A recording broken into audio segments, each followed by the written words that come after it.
வணக்கம், நான் உங்கள் பவிங்க. இன்றைக்கி நம்ம எந்த இடத்துக்கு வந்திருக்கோம்னு பார்த்தீங்கன்னா, ஒரு மலைக்கு மேலே இருக்கிற ஒரு மாதேஸ்வரன் கோயில் தான் நம்ம வந்திருக்கிறோம். இந்த கோயிலில் இன்றைக்கி சனி பிரதோஷம் அப்படின்றதுனால அபிஷேகம் பண்ணிகிட்டு இருக்கிறாங்க.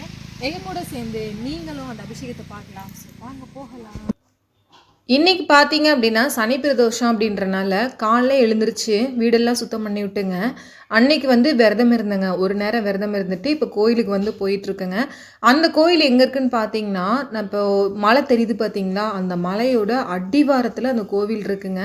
அதுவும் ஒரு குட்டி ஒரு மலைக்கு மேலே தான் இருக்குது. அந்த கோயில் பேர் என்ன சொல்லுவாங்கன்னா, மலை மாதேஸ்வரன் அப்படின்னு சொல்லுவாங்க.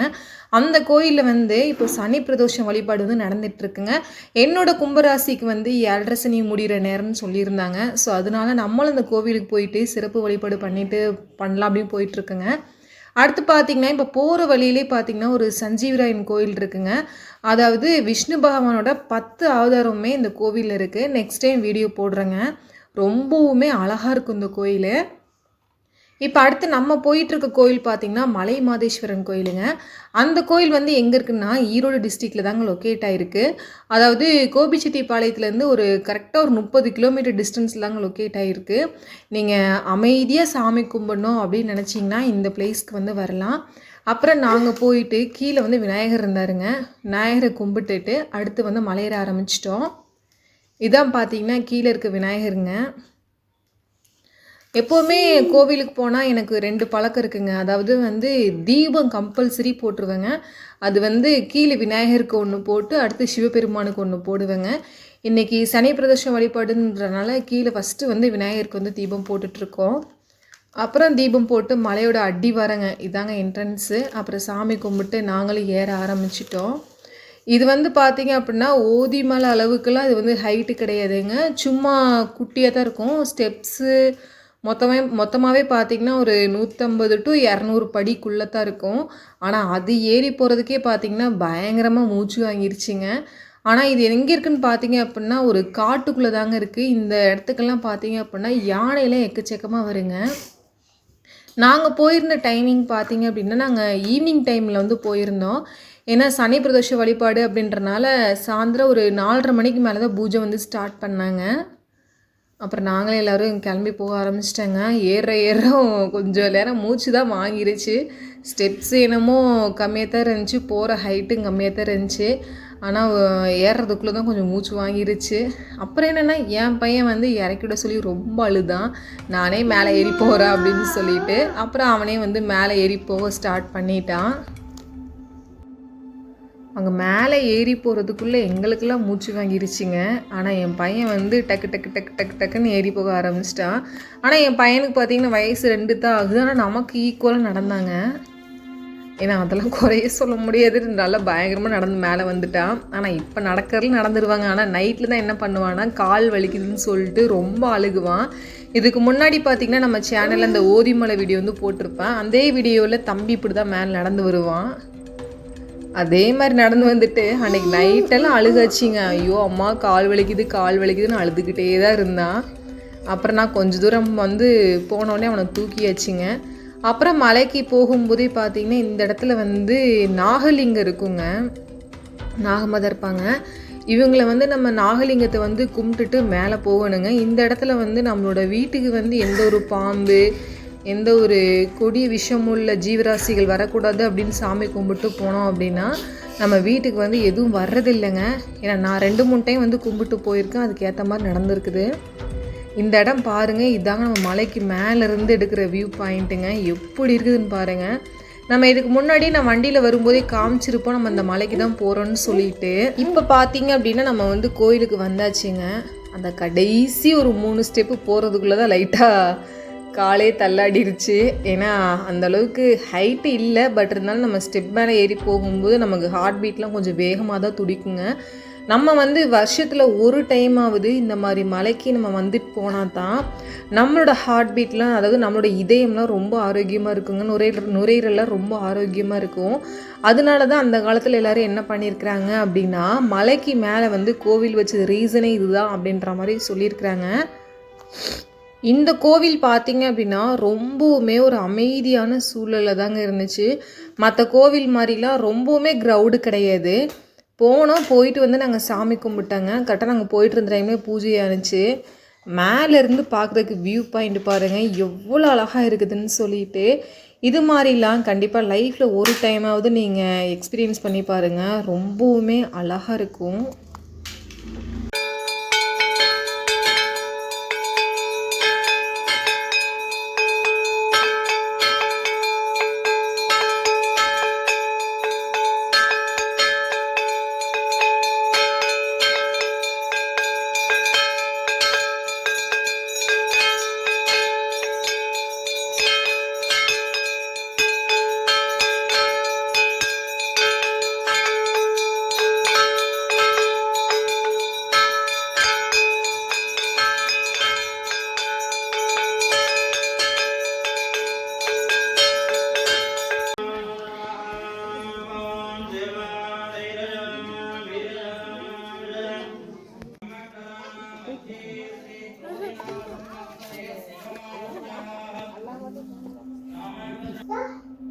இது பார்த்திங்கன்னா அந்த கோயிலோட சைட்லேங்க எல்லாருமே நம்ம வந்து மோஸ்ட்லி வந்து என்ன கேள்விப்பட்டிருப்போம்னா மலைக்கு மேலே வந்து முருகர் கோயில் தான் இருக்கும் அப்படின்ற மாதிரி கேள்விப்பட்டிருப்போங்க. ஆனால் இந்த ஏரியாலாம் பார்த்திங்கன்னா மோஸ்ட்லி மலைக்கு மேலே மாதேஸ்வரனும் வந்து அதிகமாக இருக்கிறாங்க, சிவபெருமான் வந்து அதிகமாக இருக்கிறாங்க. இதே மாதிரி இன்னொரு கோவில் வந்து ரொம்பவுமே பிரபலமான கோயிலுங்க. அது எங்கன்னா அதூர் மாதேஸ்வரன் கோயிலுங்க. அது கர்நாடகாவிலேருந்து பர்கூர் வர்ற வழியில் இருக்குது. நெக்ஸ்ட் டைம் நாங்கள் வந்து அந்த கோவிலுக்கு போனால் உங்களுக்கு வந்து வீடியோ வந்து கன்ஃபார்ம் அப்லோடு பண்ணுறேங்க. இந்த நம்ம எவ்வளோ ஹைட்டில் இருப்போம்னு பார்த்தீங்கன்னா கிட்டத்தட்ட ஒரு 300 to 500 அடிக்கு மேலே ஹைட்டில் தான் நம்ம இருப்போம். அதுக்கப்புறம் பார்த்திங்கன்னா அந்த கோவில் வந்து மேலே ஃபுல்லாகவே தங்க கலசம் மாதிரி தான் இருந்துச்சு. அதாவது கோல்டன் பெயிண்ட் வந்து கொடுத்துருந்தாங்க. ரொம்பவுமே பார்க்கவே அவ்வளோ அழகாக இருந்துச்சுங்க. அந்த கோவிலுக்கு போயிட்டு வந்ததுக்கப்புறம் மனசு அவ்வளோ அமைதியாயிருச்சு. நம்ம இந்த மாதிரி பிளேஸ்க்கெலாம் போயிட்டு வரும்போது பார்த்திங்கன்னா நம்மளோட ஸ்ட்ரெஸ்ஸு, டிப்ரெஷன் அதெல்லாம் வந்து எல்லாமே கம்மியாயிடும். நான் எங்கள் வீட்டில் பார்த்தீங்க அப்படின்னா நாங்கள் மோஸ்ட்லி விரதம் இருக்கலனாலும் இது மாதிரி பிரதோஷம், கிருத்திகை, அதுக்கப்புறம் வந்து சஷ்டி இது மாதிரி ஃபங்க்ஷன் டைமில், அதாவது இந்த மாதிரி டைமில் வந்து நான் கோவிலுக்கு போயிடுவேங்க. கல்யாணத்துக்கு முன்னாடி பார்த்திங்கன்னா எனக்கு வந்து அவ்வளோ ஒரு இன்ட்ரெஸ்ட்டு கிடையாது கோவிலுக்கு போகணும், சாமி கும்பிடணும் அப்படின்னு சொல்லிட்டு. ஆனால் கல்யாணத்துக்கு அப்புறங்க ஒவ்வொரு கோவில் போயிட்டு வந்ததுக்கப்புறமே மனசு ரொம்ப அமைதியாகிடுது. அதுக்கப்புறம் வந்து நமக்கு யாருமே இல்லை அப்படின்னு நினைக்கும்போது, கடவுள் இருக்கார் அப்படின்னு நினைக்கும்போது மனசு ரொம்பவுமே சந்தோஷமாக இருக்குது. அதனாலே கோவிலுக்கு போயிட்டு வந்துடுறதுங்க.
இது மாதிரி பிரதோஷம், சஷ்டி அந்த மாதிரி டைம்லலாம் பார்த்திங்கன்னா ஒவ்வொரு குடும்பத்து ஆளுங்களுமே அங்கே உள்ள பூஜையோட பொறுப்பெல்லாம் பார்த்திங்கன்னா ஏற்றுப்பாங்க. ஃபுல் பூஜை செலவெல்லாம் வந்து அவங்க தாங்க பண்ணுவாங்க. அந்த குடும்பத்து ஆளுங்களுக்கு வீட்டில் ஹெட் இருப்பாங்க இல்லைங்களா, அவங்களுக்கு வந்து பட்டம் கட்டி இந்த தேர் வந்து இழுத்துட்டு வருவாங்க. இந்த தேருக்கு மேலே கொண்டாந்து வச்சுருவாங்க, சாமி இருப்பாங்க. நம்ம அந்த சாமி மேலே பூவெல்லாம் போட்டு என்ன வேணாலும் நடக்குங்க. அடுத்து வந்து மாதேஸ்வரனுக்கு வந்து வழிபாடெல்லாம் முடிஞ்சிருச்சிங்க. அடுத்து அன்னதானம் போட்டுட்டு இருந்தாங்க. நாங்களும் போயிட்டு அன்னதானம் வாங்கி சாப்பிட்டேங்க. உண்மையாகவே ஒரு சில பேர் கோயிலில் கொடுக்குற சாப்பாடு தானே நம்ம எதுக்கு சாப்பிட்டா அப்படின்ற மாதிரி நினைப்பாங்க. உண்மையாகவே அது வந்து பிரசாதங்க. சிவபெருமானே வந்து நம்மளுக்கு பிரசாதம் கொடுக்குற மாதிரி தான். அப்புறம் இன்னொரு ரவுண்டு பொங்கல் வாங்கி என் பையனுக்கு ஊட்டிட்டேங்க. ஏன்னா அவன் வந்து வெளியே போனாவே இனிப்பு ஐட்டம்னா குழந்தைங்க வந்து கொஞ்சம் சாப்பிட்டுப்பாங்க. அதுக்கப்புறம் பார்த்தீங்கன்னா எல்லாருமே செம ஸ்பீடாக கீழே இறங்கி போயிட்டு இருந்தாங்க. ஏங்க எல்லோரும் வேகமாக கீழே இறங்கி போகிறீங்க அப்படின்னு கேட்டேங்க. அதுக்கு அவங்க என்ன சொன்னாங்கன்னா, இந்த டைமில் வந்து யானை வர்ற டைம் ஆச்சுங்க, யானையெல்லாம் கண்டிப்பாக வருங்க, ஸோ வேகமாக கீழே இறங்கிக்கலாம் அப்படின்ற மாதிரி அவங்களும் பூசாரிங்க சொன்னாங்க. அப்புறம் நாங்களும் வந்து வேகமாக கீழே இறங்கிட்டேங்க. பூஜையை முடிச்சுட்டு நாங்கள் கீழே வர டைமிங் பார்த்தீங்க அப்படின்னா ஒரு 6 மணி இருக்குங்க. எல்லாருமே வந்து யானை வந்துடும் அப்படின்ற மாதிரி சொல்லிட்டு தான் கீழே இறங்கினாங்க. அங்கே கோவிலுக்கு வந்தவங்கலாம் மோஸ்ட்லி பார்த்தீங்க அப்படின்னா எல்லாருமே வந்து உள்ளூர் ஆளுங்க தான். வெளியூர் ஆளுங்கள்லாம் வந்து யாருமே இல்லைங்க. நம்மளை பார்த்த உடனே ஈஸியாக வந்து அடையாளம் கண்டுபிடிச்சிட்டாங்க. ஏமா நீலாம் வந்து வெளியூர் தானே அப்படின்னு சொல்லிட்டு. அப்புறம் ஆமாங்க நாங்களாம் வந்து கோபிங்க அப்படின்ற மாதிரி சொன்னாங்க. அப்புறம் சரிங்க நம்ம கீழே இறங்கிக்கலாம் அப்படின்னு சொன்னாங்க. அப்புறம் கீழே வந்து அடிவாரம் வந்துட்டேங்க. உண்மையாக போயிட்டு சனி பிரதோஷம் அன்னைக்கு சனீஸ்வரனுக்கு பெரிய கும்பிடு போட்டு அர்ச்சனையை வச்சுட்டு சாமியை கும்பிட்டு கீழே வந்துட்டோம்.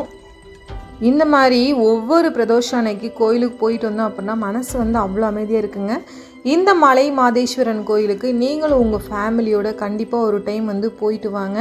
அது மாதிரி ஃபங்க்ஷன் டைமில் தான் பார்த்தீங்கன்னா ஓப்பனில் இருக்குங்க. மற்ற டைமில் வந்து கோவில் வந்து ஓப்பனில் இருக்காது. கேட்டு வரைக்கும் போயிட்டு நம்ம வந்து கேட்டில் சாமி கும்பிட்டு வேணால் வந்துக்கலாம். ஸோ நீங்களும் யாரெல்லாம் அந்த மலை மாதேஸ்வரன் கோயிலுக்கு போயிருக்கீங்கன்னு சொல்லி மறக்காமல் கமெண்ட் பண்ணுங்கள். நம்ம வீடியோ பிடிச்சிருந்தா ஒரு லைக் பண்ணி ஷேர் பண்ணி சப்ஸ்கிரைப் பண்ணுங்கள். ரொம்ப நன்றி. மீண்டும் அடுத்த வீடியோவில் சந்திக்கலாம். அது வரைக்கும் உங்களிடம் விடைபெறுவது உங்கள் பவி.